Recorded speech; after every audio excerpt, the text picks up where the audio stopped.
Y'all, I'm fresh out the theater again. I just came out of Saw X. And should you see it? It's giving yes. John Kramer is that guy. And I get it. Like, he also is like, sir, you are like any of these people's lives. But technically, he ain't doing it. He just putting them in position for it to anyway.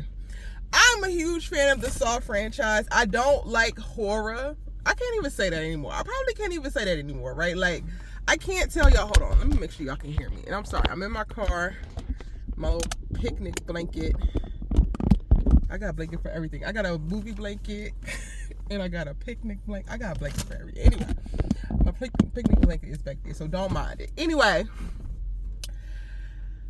I tell people, and sorry, I'm sweating a little bit because I'm out in the car and it's hot and I don't have my air or nothing on. Anyway, I like to tell people that I don't like horror. I don't think it is that I don't like horror. I don't like to be lumped into the whole horror genre because I'm not really the one to like, when some of these horror films get a little bit too close to like devil worshiping to me, into like paganism, into like a bunch of other things that I ain't into, right? I ain't into it. But the horror genre, or the part of the horror genre that is like realism and strong ass story, like has a purpose for, like people not just jumping out the back and like slitting your throat for no reason and like boo, that I can get with. So I can't do that little clown, little red balloon. I'm okay. I used to do Chucky, but it's almost because my boy cousins made me do it. And I was terrified because we had my buddy doll that gave Chucky, and I was over from there. Scream, I don't really do them ever since Brandy wasn't in it. Like, y'all gotta give me something else, because I am never going to the theater just to purposefully be scared. Like, I'm just not. And I'm in the theater like this. On the horror movies, I'm like this. So I picked them wisely. Like, I'm into the Purge genre, I'm into the Saw genre, I'm into like Texas Chainsaw Massacre, stuff that has some kind of meaty story behind it, that's not just killing for killing's sake. Sign me up. So Saw, you already knew I was gonna be here, right? And honestly, I didn't even know, like, because I don't keep up with it, but I didn't even know that they were doing another one. And it looks like they're going to be going on for a while. I feel like we're going to get to Saw 20 before they actually end the franchise.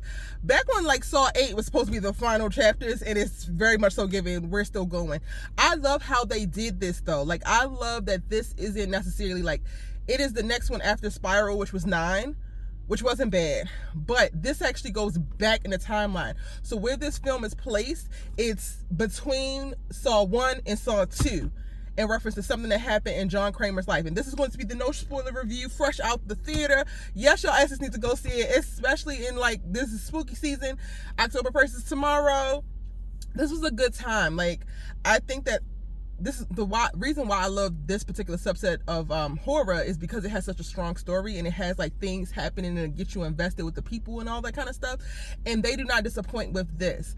Amanda is back in this installment, and there's even a tie to like what her problem was. We know that she was a drug addict that went through the game and found herself transformed in it and became an apprentice of John because she was transformed. She appreciated him, giving her life back, her soul back, in the way that played out. So she has a personal tie with the people with one of the people who are in this version of the games, the people who are in this version of the game. And this is not a spoiler because this part is in the trailer, but like, John goes to get treatment for his tumor, and they fake like they are giving him surgery, and then lo and behold, there ain't no damn surgery. And before he actually can leave Mexico, where he flies to go have this done, he realizes that he puts 2 and 2 together because he's so grateful. And again, I don't want to get down to the specifics, because that part will be the spoiler of it all. The way it unfolds, I think, is done really, really beautifully. And I didn't really realize this until I was like prepping to come see this movie, right? With John Kramer being out of, or not necessarily as active in other installments, probably after like 5, right? It's a different feel. Like, the Saw films haven't been bad, but this one, I do feel like it's a nod to Saws 1 and 2, but still with a modern feel. And I love that. Like, I didn't really realize how much we were missing a full-on presence in like direct scene, engaging with feeling for getting a little bit frustrated with John Kramer actually, in his live form, because, there's whole films where it's post-mortem. He had already had certain games in play, and we're just going along with that timeline, and we're having to deal with the apprentices and all of the things that he has set up. But this is like he's living and he's breathing, he's making decisions, and you really get to walk through why he's doing what he's doing. And he gets a ton of validation in why he's doing what he's doing. Like, being put in a position for these people to scam him like this, and then to give them a chance, like he says in the games, you get a chance to like save yourself and save your soul. And to watch people, aside from one person, which I don't want to reveal it because again, I don't want this to be a spoiler thing, to make the choice to not really. Because honestly, quiet is kept. There's quite a bit that we get to see play out, but I only believe that one of the people who participated in the game actually was going to leave out of there changed. Y'all do with that what you will, because I already probably just said too much. The villain, I think, in this one was very much so formidable, but aside from her being a worthy adversary, if I would venture to say, maybe she wasn't actually a worthy adversary, but she just was annoying and ridiculous enough for you to really, really root against her as an audience member. Like, it's one thing to have a con and to try to be making millions of dollars at cancer patients' expenses, but when you decide to take your stiletto and stick it in somebody else's wound and rub that shit, then that's when you go to a whole other level of like villainy. And now your ass must die, and not swiftly. You must suffer. The only thing is that once we get to the very end, we don't have a clear, like super crystal clear resolution. Like, y'all gonna see quite a bit of resolutions, right? It's gonna be clear cut.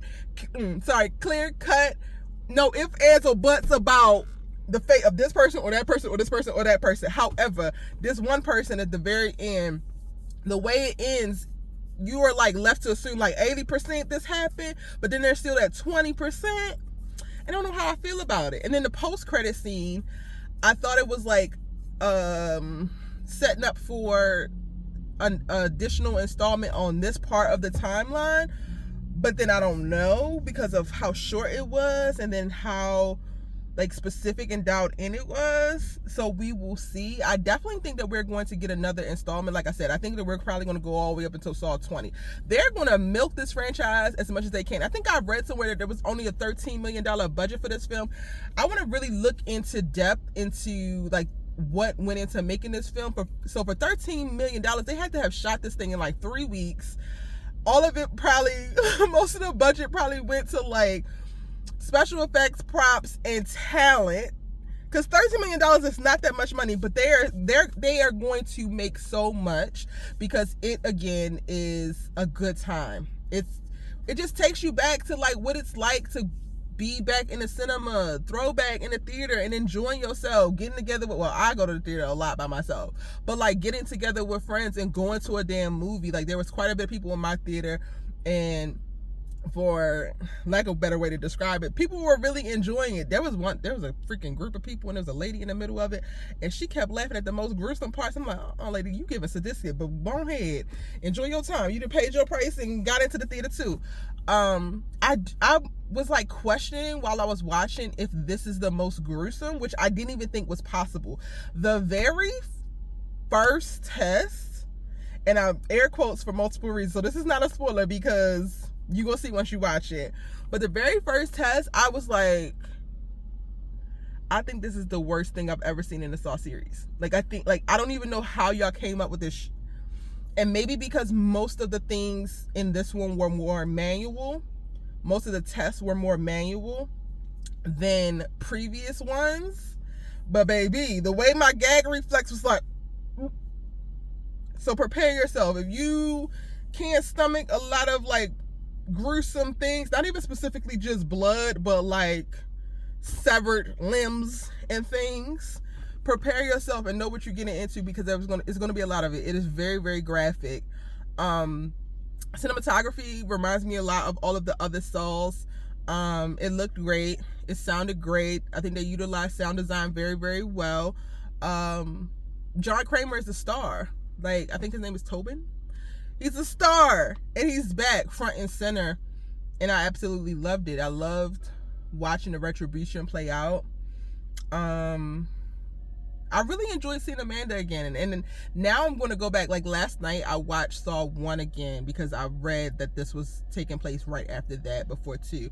And now when I go home, I'm probably going to watch 2 through the rest of them. So I will say, go and check it out if you are into horror at all. It is very gory, very gruesome.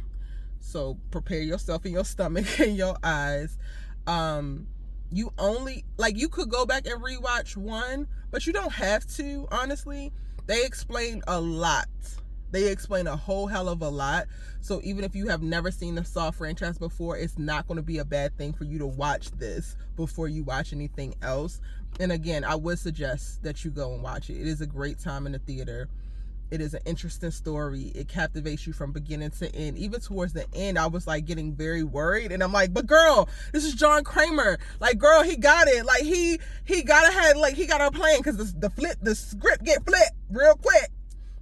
And I'm like, no, John thought of this. John is too smart. John had thought of something for this. There's a contingency for this. And I don't know, it was coming down to the wire.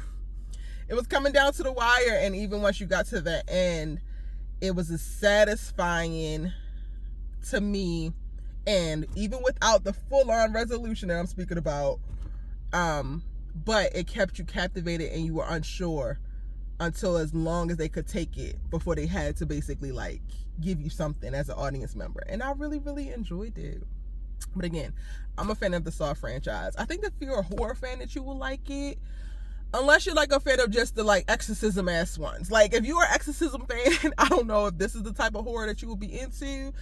But if you want gore, blood, jump scares, and strong story, then you will definitely enjoy Saw X. So go ahead and check it out. I'm going to write a review on ericavane.com to give more specifics, and that will be the spoiler review. So feel free to check that out after you watch. And we can keep the conversation going. I would love for you to drop your thoughts on the film right here on this video once you go and check it out. It's your good sis you love to talk TV and film with. Thank you so much for watching the video. I hope you enjoyed it, and I'm going to see you in my next one.